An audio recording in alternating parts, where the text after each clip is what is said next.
Yeah, I think that's where on 3rd and 7, we converted a lot of first downs, and so you got to look at it from he averages 55 yards rushing a game, and so where do we get that from? And I think we'll get some of it from called quarterback runs with either one of these guys. But the next thing that I look for is, hey, guys, we got to find the running back in the passing game, because a lot of times underneath they can't cover them all, and if you have the ability to run and find the running back, I think that then on offense you present some problems, because that's typically the guy that they forget about in pass coverage. And so I think being very disciplined with your reads and being very disciplined in finding a running back in the pass game. This won't get out, Coach, but you can tell us who the starter is at quarterback right now. Yeah. No, what do you like out of Kenny and Foster? I know you've been asked 100 times. What do you like about those guys? Well, I think that both of them are really motivated. This summer, you can tell that there's a difference in how they approach the weight room and how they approach throwing. And I think that Foster he's obviously bigger, throws the ball really well, moves around well, and Kenny is a little bit more elusive, but still accurate, gets the ball out of his hand quickly. But I think what it comes down to is who's going to take care of the football, who's going to move the offense, who's going to command the offense, and be a guy that the other 10 can look to whenever it's 4th and 3. And know when they're in the huddle or on the sideline that, hey, we're going to get this thing done.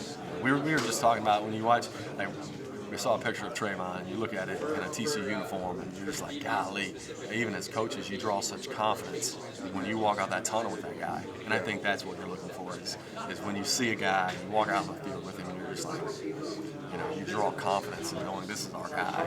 Right. Coach P was saying that you guys would hope to have a decision made maybe 9-10 days before the first game.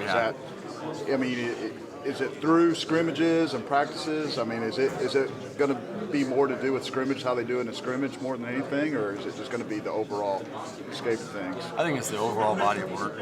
Like what they do in practices on a day-to-day basis, what they do in scrimmages, obviously weigh a little bit more. And then also, too, you got to think, all right, well, if this kid were to get all of the reps with the ones, how much better is he going to get? If this guy's going to get all the reps with the ones, how much better is he going to get? And so looking at those factors, and then just the guy that makes us better and gives us the best chance to win at the time. But I do think that, and I talked to all the quarterbacks yesterday, it takes 2 quarterbacks. It takes 2. We saw it last year, and you see it across the landscape of college football. And that it takes 2 guys, 2 quality, really good players, if you have plans to win a championship, and which we do. That was my next question.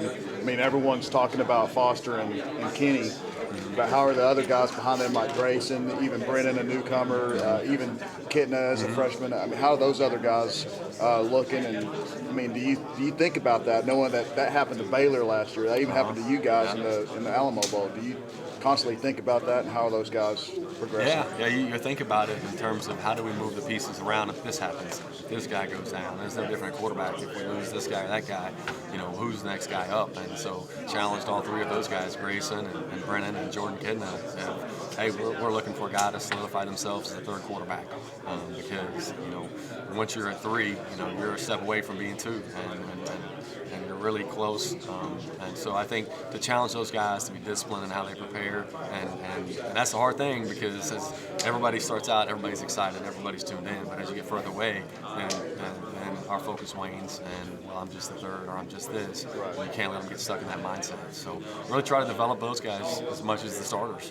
Who's your Lynx Hawthorne? Who's your receiver that if it comes down to it, you got to have a quarter? Who's the receiver coming to get snaps for you? Man, I would probably have a try. We'd have a competition on that too, probably between like Slanina or John Diarche. Really, awesome. I think those would be the 2 guys.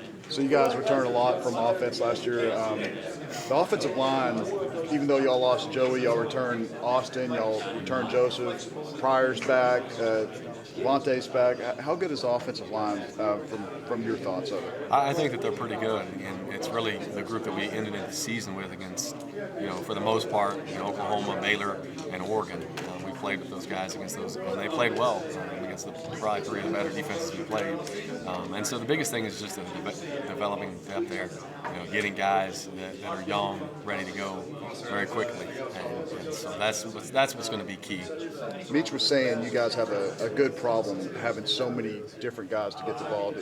Do you ever think about that while you're up in the press box, or do you guys ever talk about, hey, we got to get this guy the ball? We want to make everyone kind of happy that's out there, practicing for us and playing in the games for us. Do y'all think about that? Yeah, I think it's huge. I think that it's huge for in terms of how you attack defenses and how you keep guys motivated. And guys practice year round, and they don't practice just to run decoy routes in the block. They want to get the ball. And so we during the course of the week is really when you try to figure out, all right, this is how we can get E-Man the ball. This is how we can get Jalen Austin the ball. This is how we can get D. Gray the ball. And so you have a few things that that hey, he's going to be targeted on. And so you can go into a game where you're not searching, all right, we've gone 3 quarters and D. Gray hasn't touched the ball. What's going on? And so those are ways that we can get him the ball pretty easy. What's it like having last year? Cavante had a big year coming out party as a freshman. Now you get a guy that's very similar to him in Deontay Gray. I mean, how excited are you knowing that you have 2 of those explosive players on your offense? Yeah, it's fun to see because D. Gray actually they played the same position, and now D. Gray's moving outside, and so you've got the flexibility there to move them around. You've got speed, quickness at both of those positions, and so you can really do some pretty good things. Getting them the ball, and they can stretch the field. How big is Derek Green? He's pretty big. He's pretty big. I'd say he's probably 230 pounds, just guessing. Yeah. Wow. So the loss of Sean is pretty big at running back. That's but huge. Darius was kind of a similar player out of high school, can run the ball, can catch the ball. Is that kind of how you guys plan on using him starting out? Yeah, I think starting out more just straight out of the backfield. Yeah. And then it's like anything, you figure out what he can do and then go from there. But I think just starting out in the backfield. Awesome. Yeah.